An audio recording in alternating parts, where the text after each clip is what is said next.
इस वक्त सबसे बड़ी खबर समंदर के उस इलाके से आ रही है जहां से पूरी दुनिया की ऊर्जा सप्लाई गुजरती है। स्ट्रेट ऑफ हॉर्मुज में भारत ने ऐसा कदम उठा दिया है जिसने पूरे वैश्विक समीकरण को बदल दिया है। भारत के 36 विशाल जहाज कच्चे तेल और एलपीजी गैस की भारी खेप लेकर इस समय उसी समुद्री रास्ते से भारत की ओर रवाना हो चुके हैं जिसे पिछले कई दिनों से दुनिया का सबसे खतरनाक इलाका बताया जा रहा था। इन जहाजों पर तिरंगा लहरा रहा है और इनके चारों तरफ भारतीय नौसेना की मौजूदगी साफ दिखाई दे रही है।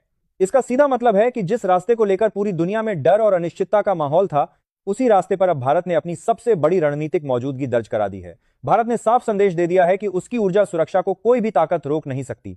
सिर्फ इतना ही नहीं, इन जहाजों के रवाना होने के साथ ही भारत ने एक और बड़ा कदम उठाया है। भारतीय वायुसेना और भारतीय नौसेना ने इस समय उसी समुद्री क्षेत्र में संयुक्त अभ्यास शुरू कर दिया है जहां पिछले कई दिनों से तनाव चरम पर था। आधुनिक युद्धपोत, निगरानी विमान और समुद्री गश्ती जहाज लगातार गश्त कर रहे हैं।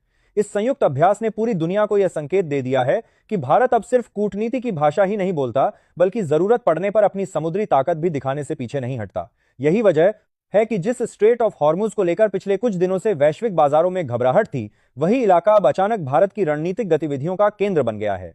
अब जरा समझिए कि यह स्थिति बनी कैसे। पिछले 72 घंटों में भारत ने जो हालात देखे वह बेहद चिंताजनक थे। नोएडा से लेकर बेंगलुरु तक और मुंबई से लेकर कोलकाता तक गैस सिलेंडरों की सप्लाई अचानक धीमी पड़ने लगी थी। सड़कों पर खड़े थे।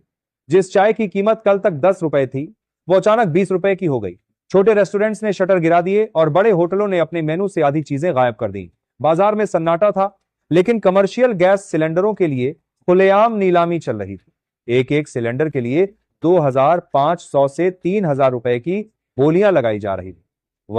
वजह थी स्ट्रेट ऑफ हॉर्मुज, समंदर का वो संकरा रास्ता जहां से भारत की 60% ऊर्जा की सप्लाई गुजरती है।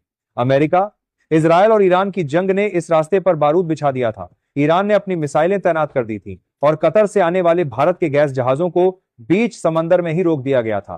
पूरी दुनिया को लग रहा था कि अब भारत घुटने टेकेगा, अब भारत में अंधेरा होगा, अब भारत की अर्थव्यवस्था को लकवा मार जाएगा। लेकिन कल रात जब दुनिया की महाशक्तियां तमाशा देख रही थीं, तब दिल्ली के एक बंद कमरे से एक फोन कॉल किया गया।